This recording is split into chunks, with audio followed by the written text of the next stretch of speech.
Hey, what's up, everybody? This is Travis Clark from We the Kings, and you are watching the Kerrang video podcast. So it gives me great pleasure to introduce Travis from We the Kings to the Kerrang podcast. Hello, how are you guys doing? So I understand you've literally been in the country for about 2 hours. Yeah, we went through the whole border control, and I was saying before, that was our first time ever the border agent or border official. I don't know what you call it. I don't know. I've never run into such official. The people. lady, she knew our band, and she wanted like a CD and stuff. And unfortunately, we didn't have any, but we signed like a thing for her daughter or something like that. It was awesome. Was it a big form that you signed at the bottom? It pretty much was. It was like the border form, and we were just like, because does this get get us in easier? And she was like, I'll help you out. Brilliant. Yeah. So what are you going to bring with you next time? She was our inside man. I don't know. Probably a lot of food. Yeah, you could maybe go 2 kilos over your baggage allowance. Possibly, yeah. So your new album, Smile Kid's been out for a couple of months here. Can you tell us briefly a little bit about the recording process? We actually recorded in Santa Monica, California, and the recording process was actually much easier. We did everything in about 2 months, and it was so free. You know, the first time that we did it was kind of stressful because we had never done a record before, and this one we kind of knew what we were doing, so we had all the time in the world to really add all the bells and whistles to it, and I think that's why the record sounds like a little larger than life and just a little more dynamic than the first one. Yeah. When it came to mixing, were the bells or the whistles more prominent in the final mix?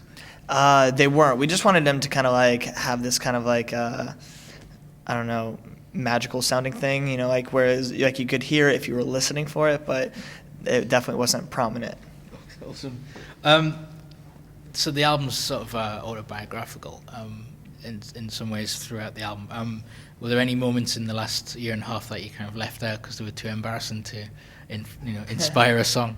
I actually live a pretty embarrassing life, so it's mostly in there. It's just about a lot of love and misfortune and all that stuff. I don't know.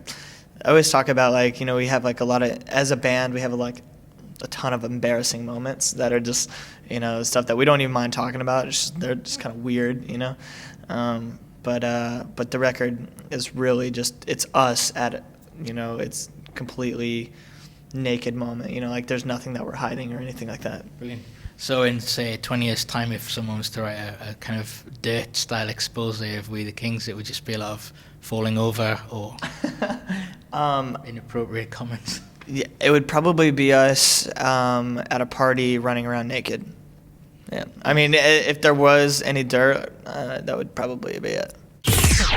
So you're here to go on tour with You Me at 6, who you're good friends with. We are. Will there be any sort of end-of-tour pranks? Or will there be any pranks planned for the shows? We have to. When they came over, they did Warped Tour, and that's, kind of when we got to hang out with them. They heard that we were really big pranksters, and so I don't want to let them down. I want to think of a really good prank to do to them, because they were so kind in letting us come over and tour with them, on their sold-out tour.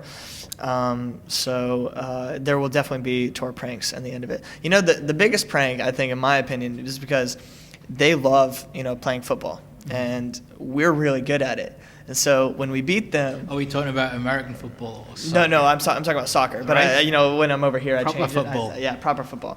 Right.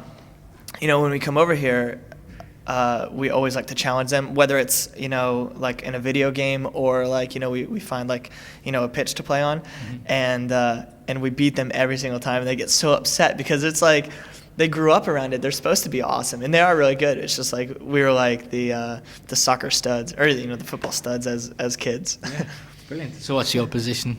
I was left midfield. I was always a big fan of Messi. And Barcelona was my team. Right. So yeah, that's my position. Brilliant. Well, there you go. A revelation there. You made 6 rubbish at football. Something to tease them about later on the tour. Travis, it's been a pleasure having you on the Kerrang podcast, and best of luck for the tour. Thank you very much. I appreciate it.